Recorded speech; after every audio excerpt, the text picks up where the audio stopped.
Hi everyone, I want to give you a quick tour of using my indicator for the FTSE 100 in terms of loading it, placing orders, how to decide what time frame to place, and a quick review of how you decide your trade size.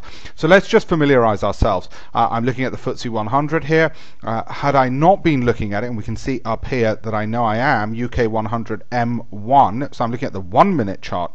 Now I wouldn't normally look at the 1 minute chart, so how do I decide on a time frame? Well, and I'm going to be in front of my computer, so it's easy to look at the 1 minute chart because I'm going to be looking at it. If I wasn't, I might click on the 1 month or the 1 week where the signals are less frequent and more in keeping with the fact that, for instance, if I was going to be away for a long time and so on. So 1 minute charts you look at when you know you're going to be in front of your computer.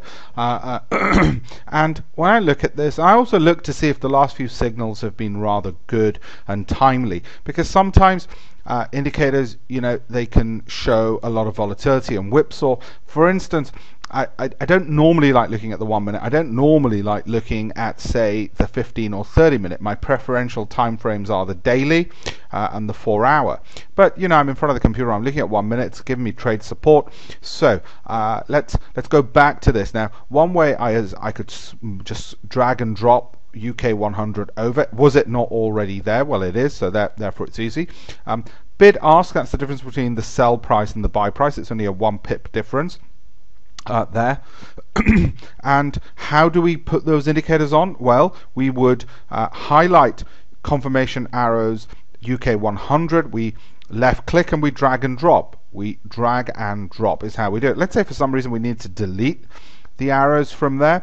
We would just hover above it and we would right click, he says. Let's just go back right to the end. We just had a buy signal up there, but let me just realign all of this. We would right click on the button and look to delete indicator there. There you can see when I right click it says delete, and then if I wanted to put it back in, what I would simply do is drag and drop it across.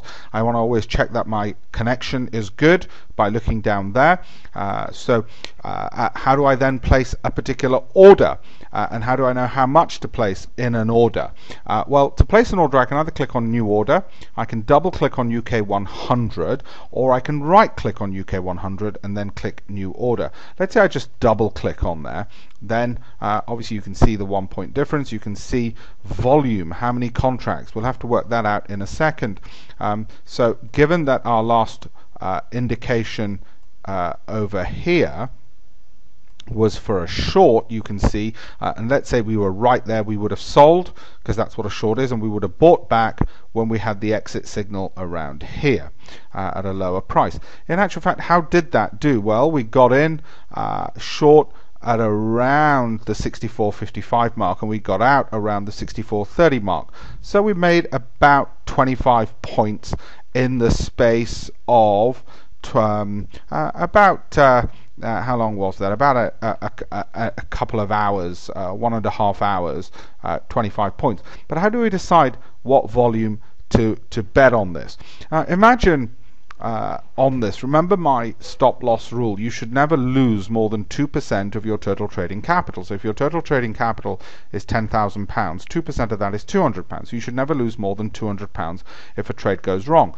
So what is the point at which it goes wrong? Well, if it goes twice the average range of any of the time frames you're looking at, so ATR, average true range. So let's just work out what the twice the range is. Well, the range on each one of these I just estimate by eye, because if I had to work it out to the nth decimal place, then obviously there's something wrong with my methodology of trading system. But looking at by eye, I would say that each one of these ranges on average tends to be about 2.5 points. So 5 points is going to be twice the range. So from that entry point, what I would have said, short was 64.56, therefore 64.51, let's say, let's call it round number 64.50, is going to be my stop loss.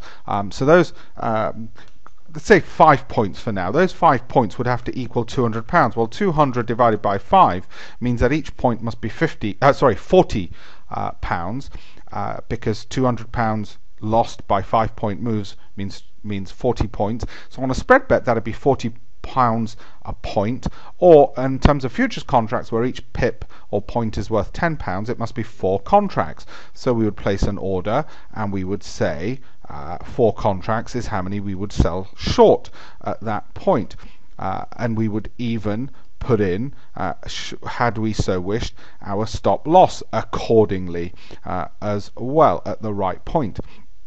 How much did we make? Well, let's say we made not 25, let's say we only made about 22, and we times that by 40, and we saw that 22 times 40, in fact just call it 20 times 40 to keep the math simple, was about £800 in slightly over an hour based on that calculation and that indicator. So that should give you a good overview how to place an order, how to see the indicator, how to delete the indicator, how to calculate your trade size, where to put a stop loss, how to check the connection on MT4. And of course, as I said, you don't have to place the order on here. You could have just placed it through your spread betting broker or whoever else.